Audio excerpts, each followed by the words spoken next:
Oi pessoal, tudo bem? Na aula de hoje nós vamos falar sobre como os ciclos da matéria funcionam na natureza, tá? Acompanhe com a professora, é o capítulo 22 de Biologia, páginas 348 em diante. Então, primeiro a gente vai entender o que são os ciclos biogeoquímicos. Os ciclos biogeoquímicos, eles são os processos em que os elementos químicos vão atuar de forma cíclica, por isso que o nome de ciclo, nos ecossistemas, de forma que eles não se esgotem. Então, esses elementos químicos, eles vão sempre retornar para a natureza através desses ciclos. Para que eles funcionem, são necessários alguns fatores essenciais. Um reservatório desse elemento químico, que pode ser a atmosfera, a hidrosfera ou a própria crosta terrestre.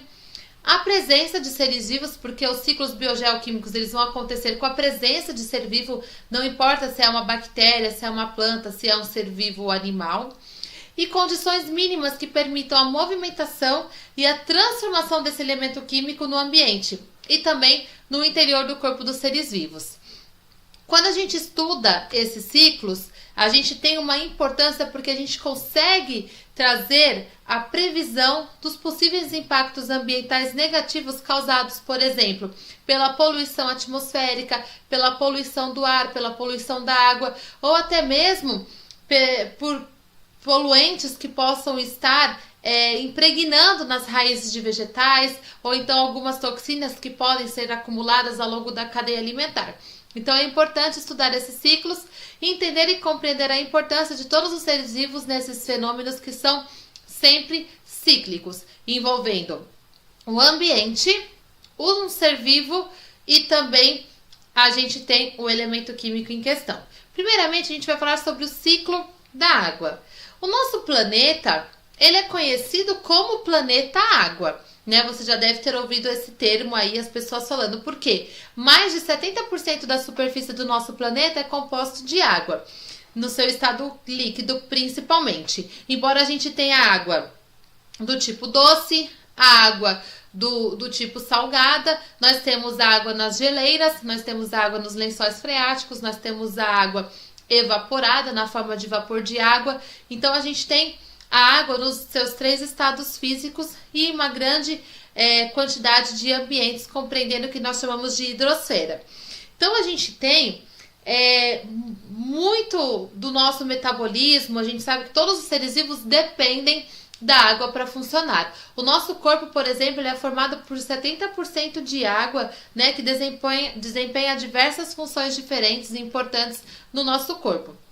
Então, a gente tem aí, olha só, água doce líquida, gelo e calotas polares, água subterrânea, que são as águas que estão nos lençóis freáticos, nos aquíferos, a água superficial, que são essas que estão na superfície terrestre, e a gente tem também a porcentagem de água doce, tanto nas geleiras como na forma líquida, e nós temos a água salgada também, que é a maior quantidade de água que nós temos. O Sol, que a gente está vendo aqui nessa imagem, ele emana a sua energia, que é a energia solar, e ele vai ser um grande responsável para que haja o início do ciclo da água, que a gente chama de ciclo hidrológico. Ele vai emanar o seu calor aqui, fazendo com que haja a evaporação dessa água. Então, a água que está no estado líquido, ela evapora, chega nas camadas mais altas da troposfera, ela vai condensar e precipitar na forma de chuva, neve ou granizo. Quando essa água ela retorna para cá, ela escoa, né? Ela pode precipitar de forma que ela vai ficar congelada em alguns locais. Ela pode infiltrar no solo e ela vai ficando armazenada nos aquíferos. Ela pode escoar nos outros ambientes aquáticos, tanto de água doce quanto de água dos oceanos. Então, esse ciclo da água, esse dinamismo da água, quando a gente tem a evaporação, a condensação e o retorno dela na forma de precipitação, nós temos o pequeno ciclo da água, ou o que a gente chama de ciclo curto.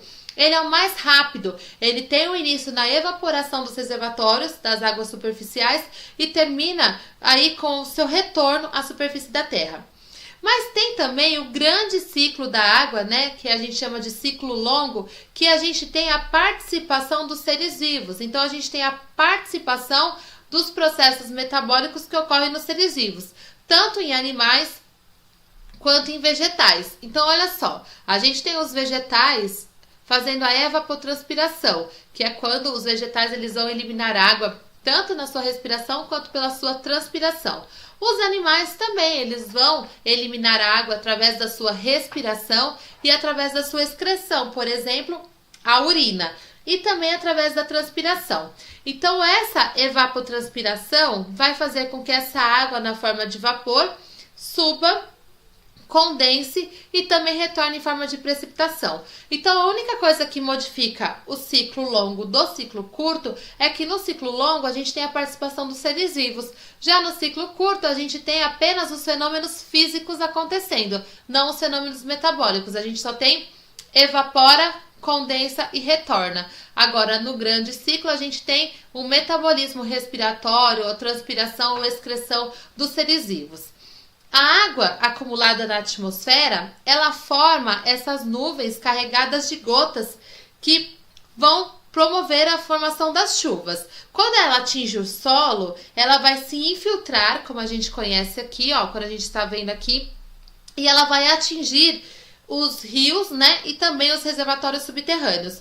No nosso país, nós temos os dois grandes aquíferos, que é o aquífero Guarani e o aquífero Alter no Chão, que ele é totalmente brasileiro, esse aquífero. Ele é o maior aquífero do mundo em extensão.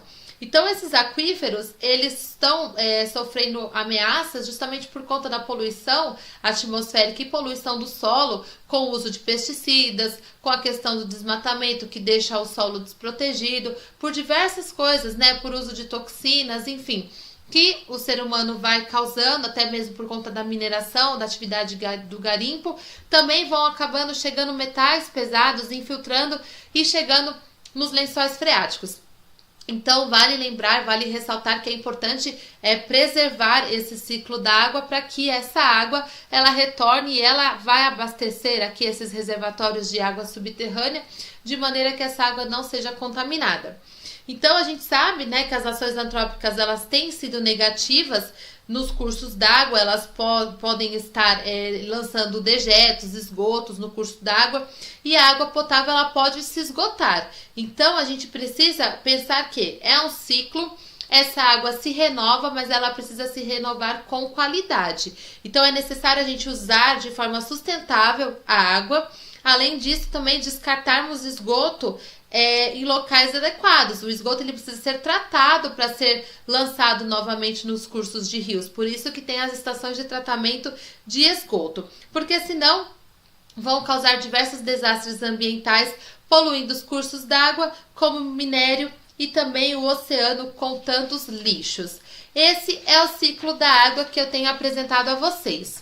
Aí, virando a página, que é a página 350, tem a atividade falando sobre o ciclo hidrológico. Então, abre aí o seu caderno, escreva atividade, página 350, e aí você vai fazer junto comigo. Se tá abrindo o caderno, pausa o vídeo para fazer. Diz assim: o ciclo hidrológico se refere ao movimento da água pelo meio físico e pelos seres vivos dos ecossistemas. Com base nesses dados, mostra a diferença entre o pequeno e o grande ciclo da água. Então, o pequeno ciclo é mais rápido que o grande porque não passa água pelo corpo dos seres vivos. Ele apenas conta com os processos físicos, né? As transformações, evapora, condensa e precipita. Já o grande ciclo, a água que forma as chuvas, ela vem do corpo dos seres vivos. Então, eles vão perder a água na forma de transpiração, respiração e excreção para depois retornar para a superfície terrestre em forma de chuva. Certo? Agora nós vamos falar sobre o ciclo do nitrogênio. O nitrogênio ele é um elemento químico muito importante para os seres vivos. Ele está presente no nitrogênio molecular, que é o gás nitrogênio, em maior quantidade na atmosfera. Quando nós aprendemos sobre a composição do ar, nós vimos que a maior porcentagem de gás atmosférico é o nitrogênio. E, no entanto, nós não conseguimos usar esse nitrogênio gasoso. Nós vamos precisar do nitrogênio transformado em outros compostos para que a gente possa utilizar o nitrogênio para a composição do nosso material genético, como DNA e RNA, para a nossa molécula de energia, que é o ATP, e também para os nossos aminoácidos, as proteínas, serem formadas.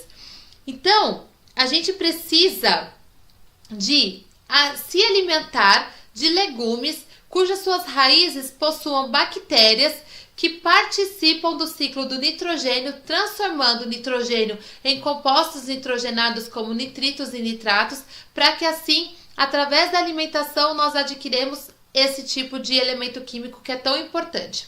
Olha só, como a gente faz para que esse nitrogênio entre nas cadeias alimentares? Por meio da atividade das bactérias, que vão assimilar, juntamente com as raízes desses legumes, aí esse oxigênio.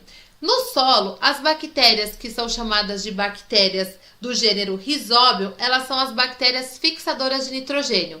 Elas ficam aqui nos nódulos das raízes das plantas que a gente chama de leguminosas. Elas são encontradas livres aí ou associadas a essas raízes que a gente encontra no feijão, na soja, na ervilha, no amendoim ou outras leguminosas. Elas fazem uma reação ecológica harmônica, no que a bactéria fornece esses compostos nitrogenados que ela transforma para o vegetal. Em contrapartida, as bactérias recebem os açúcares produzidos pelo vegetal através da fotossíntese. E é um casamento que dá muito certo para esses dois seres vivos, bactérias e vegetais. Então, os animais herbívoros, os animais que vão se alimentar desses vegetais, conseguem adquirir, então, esse elemento através da cadeia alimentar, através da alimentação. Então, a gente tem, na etapa do ciclo do nitrogênio, 4 etapas. Então, a gente tem aí, no ciclo do nitrogênio, a divisão em 4 etapas. Olha só, a primeira delas é a fixação, que vai ser promovida por essas bactérias, né, do gênero Rhizóbio, que vão fixar o nitrogênio gasoso e eles vão transformar em amônia. Aqui, a gente tem a transformação em amônia, que é o processo que a gente chama de amonificação. Então, essa etapa que vai acontecer aí é quando as bactérias fixam, transformam em amônia e aí no solo essa amônia ela vai reagir com a água e aí ela vai então passar exatamente por esse processo que chamamos de amonificação. Após a amonificação, a gente vai ter a transformação desses compostos nitrogenados, né, em íons de amônia, que é esse íon que a gente está vendo aqui. Então, a gente está vendo nessa etapa aqui. Depois disso, vem a próxima etapa, que a gente chama de nitrificação. A nitrificação, ela tem 2 momentos diferentes, que é a nitrosação e a nitratação. Na nitrosação, a gente tem a conversão do gás amônia e também do íon amônio em nitritos. Então, a gente vai ter a transformação do gás amônio e também do íon amônia aqui em nitritos. Por isso que chama de nitrosação. E a outra parte da nitrificação, que é a nitratação, a gente tem a conversão do íon nitrito em nitratos. Aí, então, a gente tem essa etapa que chamamos de nitratação. Então, já foi a fixação, a amonificação, a nitrificação com essas 2 etapas de transformação em nitritos e agora a transformação em nitratos, para que a gente possa, então, ter a assimilação desses íons através aqui das raízes vegetais e os animais herbívoros se alimentando e adquirindo esses nitratos, esses íons tão importantes para a composição do nosso corpo, do nosso material genético. Tem também um grupo de bactérias, porque nós estamos falando de ciclo. Agora, como que o nitrogênio retorna para o ambiente? Já que ele foi assimilado pelos vegetais e ele entrou agora na cadeia alimentar através dos produtores e dos consumidores primários, depois para os secundários e assim por diante. Existe um grupo que a gente chama de bactérias desnitrificantes, que elas fazem a reconversão dos nitratos em gás nitrogênio. Então, essas bactérias desnitrificantes, elas convertem os nitratos em gás nitrogênio e devolvem, então, esse gás para a atmosfera, mantendo a quantidade, né, desse nitrogênio, e aí o ciclo se fecha. Para se manter esse ciclo do nitrogênio, principalmente nos ecossistemas que a gente chama de ecossistemas agrícolas, que são onde tem o plantio desse tipo de raízes e leguminosas, vai ter então uma alternativa que é bem eficaz, né, para o uso, para não se usar fertilizantes químicos que agridem tanto o solo e o ambiente. Os fertilizantes químicos, eles acabam sendo mais tóxicos, né, do que as próprias pragas. Então, tem-se uma alternativa que é o que nós falamos de adubação verde. A adubação verde é quando eles colocam uma forma combinada de rotação de culturas no ambiente onde tem um tipo de cultivo, e aí depois de um período de colheita, para não se esgotar os nutrientes do solo, se planta uma espécie de leguminosa para que essas bactérias possam fazer essa assimilação e a transformação do nitrogênio em nitritos e nitratos, enriquecendo o solo. Então, vai ter uma alternância aí de culturas. Então, ora vai ser uma leguminosa, depois vou plantar o que realmente eu tenho algum tipo de atividade já há muito tempo naquele local. Então, para o solo não esgotar de nutrientes, nós fazemos a rotação de culturas. E também o legal é que a leguminosa, ela também tem finalidade econômica, dá para esse agricultor ele plantar e vender também, e ele não vai perder o seu lucro durante essa entre-safra que eles falam, certo? Agora nós vamos falar sobre os ciclos do oxigênio e os ciclos do carbono. Esses dois ciclos, eles ficam interligados, por quê? Porque a gente tem respiração celular aeróbia, fotossíntese, decomposição e também a combustão de combustíveis fósseis envolvidos nesses dois ciclos de oxigênio e carbono. Durante a fotossíntese, os vegetais, os seres vivos que são fotossintetizantes, as algas que são autotróficos, eles vão realizar o quê? A captação do gás carbônico, que é o CO2, aqui o carbono, e vão liberar o oxigênio para a atmosfera. Na respiração acontece o que? O oposto. A gente tem a liberação do gás carbônico e a captação desse oxigênio produzido na fotossíntese. Já agora, os processos que os decompositores fazem, a decomposição e a combustão, ela vai liberar gás carbônico para a atmosfera também. Então, a nossa atmosfera, que ela é formada aproximadamente por 21% de gás oxigênio e bem menos de 1% de gás carbônico, ela vai ter, então, a disposição desses gases para todos esses metabolismos que vão acontecendo no corpo dos seres vivos e também até pela decomposição e nos processos de queima de combustíveis das indústrias e dos automóveis. Então, o gás oxigênio, quando ele se combina com outra molécula, né, de oxigênio no ambiente, forma o que a gente conhece de camada de ozônio, que já aprendemos que está lá na estratosfera. A camada de ozônio, ela vai fazer o quê? Filtra a intensa radiação ultravioleta aqui do nosso planeta, protegendo o nosso planeta, que pode, né, inclusive sofrer danos, mas a gente sabe da importância da camada de ozônio, que vai proteger contra a intensa radiação ultravioleta do Sol, para que a gente não tenha envelhecimento da pele precoce, câncer de pele, catarata e outras coisas. Muitos gases aerossóis, como os clorofluorcarbonetos, que nós já vimos, eles vão se ligar ao ozônio e vão degradar a camada de ozônio, liberando o oxigênio, deixando essa camada menos fina, e aí a gente fica mais desprotegido por conta da rarefação da camada de ozônio. O gás carbônico, ele é um dos gases de efeito estufa, um dos importantes gases de efeito estufa que retém o calor na Terra e vai também promover a temperatura média do nosso planeta aqui para que seja um clima em que haja a possibilidade de se manter a vida que nós conhecemos hoje no nosso planeta.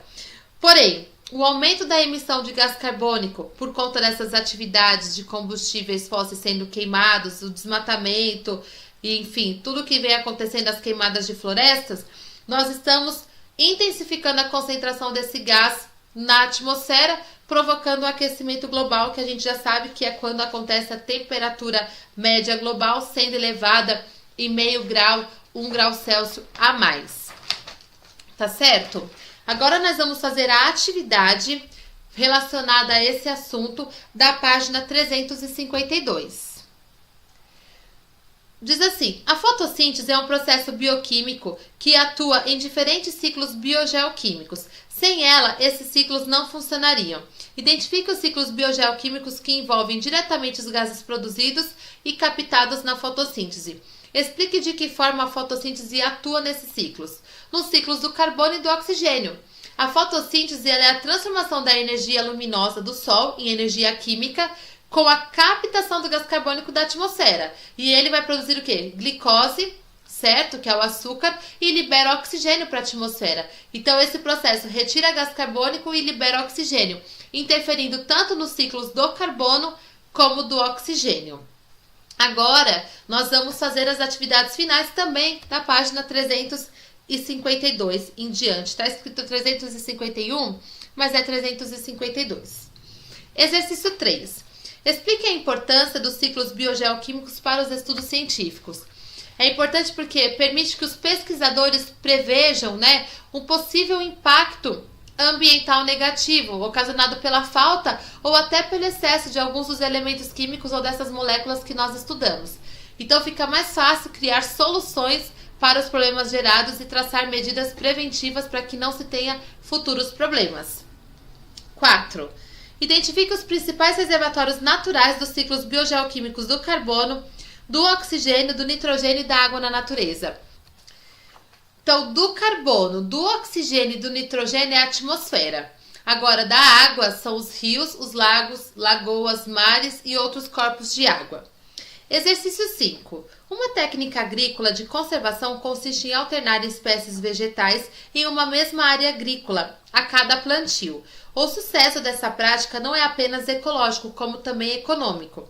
Nomeie a técnica mencionada anteriormente e apresente o seu principal objetivo. É a adubação verde com rotação de culturas que evita a exaustão do solo, deixar o solo mais nutrido. 6. Um agricultor desejava realizar uma prática de fertilização do solo alternativa na sua região de cultivo. Assim, procedeu da seguinte forma: após colher todo o milho do seu milharal, plantou soja no local onde fora feita a colheita do milho. Explique de que forma esta prática adotada por ele poderá trazer resultados positivos para a próxima colheita. A soja é uma leguminosa que possui essa relação mutualística com as bactérias fixadoras de nitrogênio, então vai fazer com que o solo fique mais fertilizado. 7. Utilizando-se de setas e retângulos, elabore um esquema simplificado que seja capaz de representar a ligação natural entre os ciclos do carbono e do oxigênio. No seu esquema, não deixe de apresentar os gases envolvidos nesses ciclos, muito menos de inserir os processos de respiração celular e fotossíntese. Então, olha só. Glicose, que é o carboidrato mais oxigênio, ocorre a respiração celular. A respiração celular libera gás carbônico e água. A planta pega gás carbônico e água para fazer a fotossíntese e liberar carboidrato para o seu próprio sustento e oxigênio. 8. O ciclo do nitrogênio é importante para que os seres vivos possam desempenhar suas funções metabólicas. Ele é encontrado em abundância sob a forma gasosa na atmosfera. Mesmo assim, esse alto valor não favorece aos animais e às plantas no que se refere à sua utilização direta. Explica a importância do nitrogênio para o crescimento dos seres vivos. Ele é um elemento que nós utilizamos para formar as nossas proteínas e o nosso material genético, que é fundamental para o nosso crescimento. B. Justifique a afirmativa de que a alta porcentagem de gás nitrogênio na atmosfera não é diretamente útil aos animais e às plantas. O nitrogênio ele é um gás inerte, ele não modifica, a gente absorve, mas só que não muda nada. Então, a gente precisa de ter uma transformação no gás nitrogênio. Então, não adianta ter uma taxa elevada na atmosfera que a gente não consegue absorver na sua forma molecular. 9. O ciclo do nitrogênio garante a ciclagem desse elemento no ambiente, disponibilizando-o para os seres vivos a partir dos quais ocorre o seu retorno para a atmosfera. Enumere as principais etapas do ciclo do nitrogênio. Então, a gente tem fixação, amonificação, nitrificação e desnitrificação. B. Quais são os seres vivos que participam da principal forma de inserção do elemento nitrogênio nas cadeias alimentares? Nomeie a relação ecológica existente entre esses seres vivos e biofixadores de nitrogênio. São os produtores que introduzem nitrogênio na cadeia alimentar por meio da absorção dessas substâncias inorgânicas, como nitratos. Alguns produtores, que as leguminosas, têm nas suas raízes bactérias fixadoras de nitrogênio. Essa relação ecológica é mutualismo, em que ambos saem beneficiados. 10. Faça um esquema utilizando setas e quadrados para representar as transformações químicas que ocorrem no ciclo do nitrogênio. Por fim, identifique cada uma dessas etapas. Então, olha só. Gás nitrogênio, fixação. Aí tem a transformação de gás amônio e íon amônio. Nitrosação, nitrificação, nitratação. E aí a gente tem depois as bactérias desnitrificantes retornando esse nitrogênio molecular para a atmosfera. Exercício 11. O ser humano vem constantemente interferindo no ciclo da água. Cite duas formas pelos quais o homem influencia o ciclo da água, sendo uma positiva e outra negativa. Preservação de nascentes, reflorestamento, criação de redes de tratamento, de esgoto, enfim. Algumas medidas preventivas. Negativas é o desmatamento, desperdício de água, poluição com esgoto, com óleo e outros resíduos que contaminam a água. 12. Uma das principais consequências da urbanização é a pavimentação dos centros urbanos. Embora ofereça conforto aos seres humanos, ela pode ter consequências negativas para o ambiente, caso seja feita sem o planejamento adequado.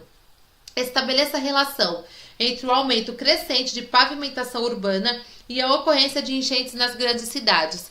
A pavimentação dificulta a infiltração da água da chuva no solo porque ele fica impermeabilizado. Então a água acaba se acumulando, fazendo com que muitas enchentes elas vão acontecer em períodos mais chuvosos. B. Discuta de que forma o aumento da concentração de gás carbônico na atmosfera interfere no ciclo da água. O aumento de gás carbônico no ambiente agrava o efeito estufa, que pode acarretar o quê? O descongelamento das geleiras e das calotas polares, eleva o nível do mar e inunda as cidades que são litorâneas. 13. No Brasil, não há mais o uso de aerossóis do tipo CFC com clorofluorcarbonetos, nos sprays de desodorantes, nos condicionadores de ar e nas geladeiras. Atualmente, entre 90% e 95% dos aerossóis fabricados no Brasil tiveram o CFC substituído pelo GLP, que é o gás liquefeito de petróleo. Por que a substituição do CFC por GLP consiste em uma medida protetora ao ambiente? Porque o CFC prejudica a camada de ozônio, deixando ela mais fina, e aí a gente fica mais vulnerável à radiação ultravioleta que vem do sol. Exercício 14. No reino vegetal, há plantas com raízes adaptadas às mais diferentes condições. Existem raízes aéreas, escoras, adaptadas às regiões salgadas, entre outras. A fotografia abaixo foi tirada da raiz de um tipo de planta que possui uma estrutura muito comum que está apontada pela seta. Identifique o grupo de plantas cuja raiz está retratada na figura. Em seguida, nomeie a estrutura apontada pela seta. As plantas são as leguminosas e essa estrutura é um nódulo com colônia de bactérias fixadoras. B. Determine a importância ecológica dessas plantas para os ecossistemas. Elas têm essa associação mutualística com bactérias fixadoras de nitrogênio que vão fertilizar o solo com esses compostos nitrogenados. 15. Os ursos polares têm as focas como seu alimento predileto. Por vezes, eles se aventuram pelas águas sentindo o rastro desses animais. No entanto, eles precisam descansar e utilizam para isso blocos de gelo flutuantes. Observe a imagem abaixo na qual uma mãe urso tenta se abrigar com seus 2 filhotes. Na imagem anterior, vemos que o bloco de gelo está se desfazendo, colocando em risco a família de ursos. Nomeie e explique o fenômeno responsável pela cena ilustrada anteriormente. É o efeito estufa, que é causado pelo aumento dos gases de efeito estufa, como o gás carbônico, fazendo com que a temperatura média do planeta aumente e, consequentemente, há o degelo nesses blocos das calotas polares. B. Quais os ciclos biogeoquímicos estão diretamente relacionados ao fenômeno indicado pela imagem? Os ciclos do carbono e da água. 16. O gráfico abaixo mostra dados paleontológicos referentes aos níveis de gás carbônico na atmosfera desde 600 milhões de anos atrás. 2 momentos indicados por A e B encontram-se destacados no gráfico. Os momentos A e B são eventos da era paleozoica e época marcada pelo surgimento das plantas terrestres. Relaciona o surgimento e a diversificação das plantas nos momentos A e B com a queda na concentração de gás carbônico na atmosfera. O surgimento das plantas garantiu que maior ocorrência de fotossíntese. Esse fenômeno vai, então, absorver gás carbônico da atmosfera, por isso há uma boa diminuição nesse momento, após o surgimento das plantas terrestres. Após o momento B, os registros de temperatura terrestre deveriam ser mais altos ou mais baixos do que antes? Explique. Deveriam ser mais baixos depois do momento B, porque o gás carbônico é um gás que intensifica o efeito estufa, que retém o calor na atmosfera terrestre. Então, como antes a sua concentração era maior, as temperaturas eram mais elevadas. 17. Em seu processo de fixação biológica, o gás atmosférico nitrogênio é convertido em compostos inorgânicos nitrogenados. Um exemplo desse mecanismo de conversão ocorre na relação simbiótica entre bactérias do gênero Rhizobium e raízes de leguminosas. Indique duas vantagens dessa relação simbiótica, uma para a planta e outra para a bactéria. Em seguida, cite o íon nitrogenado usado preferencialmente pelas plantas no processo de fixação e nomeie uma das moléculas encontradas nas células vegetais que incorpora esse íon. A associação entre as plantas e bactérias do gênero Rhizobium é mutualismo. As bactérias elas convertem o gás nitrogênio da atmosfera em compostos nitrogenados que vão ser absorvidos pelas plantas, que vão ser usados para sintetizar moléculas como proteínas, aminoácidos, ácidos nucleicos e as moléculas de energia. Em troca, essas bactérias elas usam a matéria orgânica produzida pelos vegetais na fotossíntese e também os compostos orgânicos que são necessários para suas atividades vitais. As plantas utilizam preferencialmente o íon nitrato. 18. Uma boa notícia para o meio ambiente. Um relatório da ONU divulgado nesta semana mostrou que a camada de ozônio está dando os primeiros sinais de recuperação após anos de destruição. Cite duas consequências da destruição da camada de ozônio para o meio ambiente e ou para a saúde humana. Ela vai fazer com que tenha mais radiação ultravioleta do sol e, consequentemente, a gente vai ter queimaduras, envelhecimento precoce, câncer de pele, além de prejudicar o desenvolvimento dos organismos planctônicos, aqueles que fazem fotossíntese, e também prejudicam a germinação de sementes. Letra B. A que intervenção humana pode ser atribuída a essa boa notícia? Foi que a gente reduziu a destruição da camada de ozônio porque substituímos os gases CFCs com outros tipos de produtos que não vão danificar a camada de ozônio. 19. O esquema ilustra de forma simplificada o ciclo do nitrogênio. Na letra A, qual o número da seta que não deveria existir no esquema? Justifique sua resposta. A seta de número 3, porque os animais não conseguem incorporar o nitrogênio em sua forma molecular. B. Qual é o número de seta que indica a ação das bactérias desnitrificantes que devolvem o nitrogênio para a atmosfera? É a seta número 1. Ela indica a ação dessas bactérias que devolvem o nitrogênio para a atmosfera. Por que o elemento nitrogênio é importante para todos os seres vivos? Porque ele vai formar várias moléculas que são vitais, como os aminoácidos, que formam as proteínas, DNA e RNA, que é o material genético. 20. A escassez de água é um problema cada vez mais severo em todo o mundo. Na região norte do Brasil, a interação entre a floresta e os recursos hídricos associada ao movimento de rotação da Terra transfere anualmente cerca de 8 trilhões de metros cúbicos de água para outras regiões do país. Essa água que não é utilizada pela população que vive na região norte representa um serviço ambiental colossal prestado ao país pelo principal bioma dessa região, uma vez que sustenta o agronegócio brasileiro e o regime de chuvas, responsável pelo abastecimento do lençol freático e dos reservatórios produtores da hidroeletricidade das regiões sul e sudeste do país. Identifique o bioma da região norte do Brasil, mencionado no texto, que fornece água para outras regiões do país. A floresta amazônica. Explique qual é a contribuição dos seres vivos para o ciclo da água. No ecossistema terrestre, os seres vivos eles ingerem ou absorvem água para que ela fique incorporada nesses seus tecidos, para o seu metabolismo, para manter o seu metabolismo. Uma parte dela vai ficar dentro do corpo dos seres vivos e outra é liberada para a atmosfera através da transpiração e respiração. As plantas elas têm uma participação essencial no ciclo da água porque ela vai transpirar através do processo da abertura dos seus estômatos durante o dia e proporciona uma grande umidade de ar que retorna em forma de chuva. C. Explique como o desmatamento afeta o regime de chuvas mencionado no texto. Sem a proteção da vegetação, a água da chuva ela escoa com maior proporção ela não consegue infiltrar no solo de maneira ideal, então reduz a água do solo disponível para evaporação, que é o pequeno ciclo da água, além de que o grande ciclo da água fica interrompido, porque a transpiração dos vegetais não acontece devido à ausência destes, e também os animais associados aí acaba inclusive alterando toda a cadeia alimentar e a concentração da umidade do ar. 21. O aquecimento global é assunto polêmico e tem sido associado à intensificação do efeito estufa. Diversos pesquisadores relacionam a intensificação desse efeito a várias atividades humanas, entre elas a queima de combustíveis fósseis pelos meios de transporte de grandes centros urbanos. Explique que relação existe entre as figuras A e B e como elas estariam relacionadas à intensificação do efeito estufa.